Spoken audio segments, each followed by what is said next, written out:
A modern pourquoi story.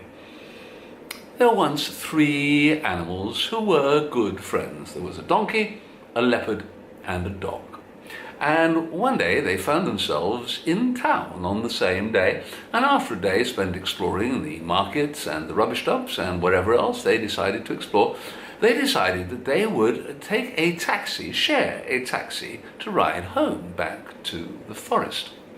So they booked the taxi and they got in on the back seat, and the donkey was the first to arrive at his destination. So he stretched out his paw and tapped the driver on the shoulder and said he would get out here.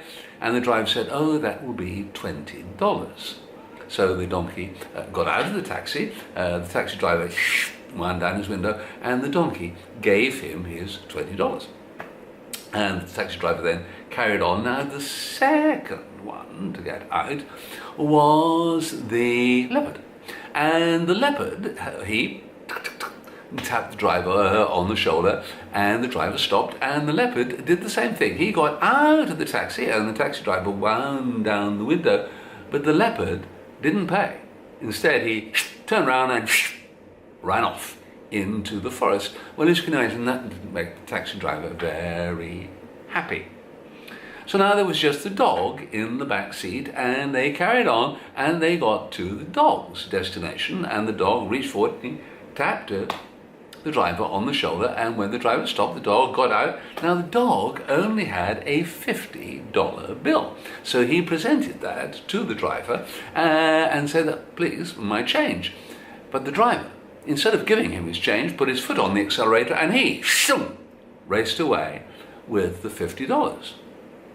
Well, as you can imagine, the dog was not happy, feeling that he'd been stiffed out of his $30 change. And that is why, to this day, if you are driving in a car down the road and you should meet a donkey, the donkey will just stand there. And you will have to go around the donkey, because the donkey has nothing to feel guilty about. Whereas a leopard, whenever he sees a car approaching, will turn and run away, because he thinks this is probably the taxi driver who's come to get his $20. And a dog? Well, a dog, of course, will always chase after a car, because he thinks it's being driven by that taxi driver, and he wants to get his $30 back. And why did I think of that story? I was reading somewhere.